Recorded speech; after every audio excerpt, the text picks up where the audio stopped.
মুসলমানদের উপরে এই পৃথিবীতে সবচেয়ে বেশি জুলুম যারা করছে তার মধ্যে এরা একটা জাত। লাকু খান, চেঙ্গিস খান, তৈমুর লং, এদের অনুসারীরা। ইমাম ইবনে তাইমিয়া রাহমাতুল্লাহ আলাইহি বিশ্ববিখ্যাত মনীষী ছিলেন। ওনাদের আমলে, ওনাদের এলাকায়, ওনার জীবনীর মধ্যে আছে, উনি বলছেন আমরা পারিবারিকভাবে সকলেই ছিল, আমাদের মা, চাচি, দাদি, আমাদের বাবা, দাদা, আমাদের চাচা, মামা, সব পুরুষ নারী ছিল, দিনওয়ালা, কোরআন পড়তো, সুন্নাহ পড়তো, কিতাবাদি পড়তো, এলমি পরিবার ছিল ওনাদের।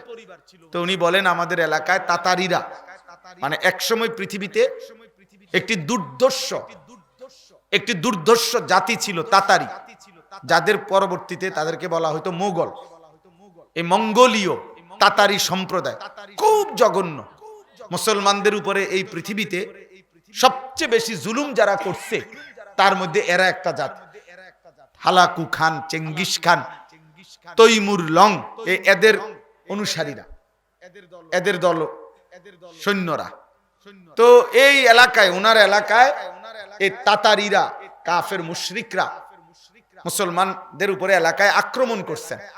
আক্রমণ করার পরে পুরা এলাকাবাসী, এলাকা ছাইরা, এই আজকে যেরকম ফিলিস্তিন, গাজার মুসলমান চলে যায় ইসরায়েলের বেঈমানদের আক্রমণে, এরকম চলে যাচ্ছিল এলাকা ছেড়ে। তো তিনি ইমাম ইবনে তাইমিয়া রাহমাতুল্লাহ আলাইহি বলেন যে আমাদের ফ্যামিলির, মনে করেন এই ছোট বাচ্চাটা, ও হুজুরের দুই ছেলে, এরকম বাচ্চা, ছোট বড়, পুরুষ নারী, আমাদের এই পুরা ফ্যামিলির সমস্ত আসবাবপত্র আমরা তো রেখে গেছি শত্রুর আক্রমণে, এগুলো তো নিয়ে যাইতে পারি নাই, কিছু আমরা চলে যাচ্ছি অনির্দিষ্ট গন্তব্যে, কোথায় যাব, যাযাবরের মতো, শরণার্থীর মতো।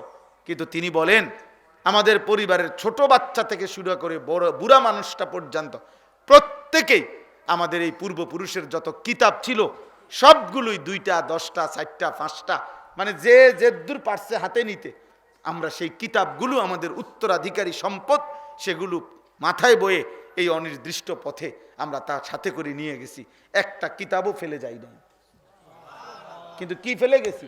ফার্নিচার, সব আসবাব সামান কি ফেলে গেছি, কিন্তু কি ফেলে যাই নাই? কিতাব ফেলে যাই।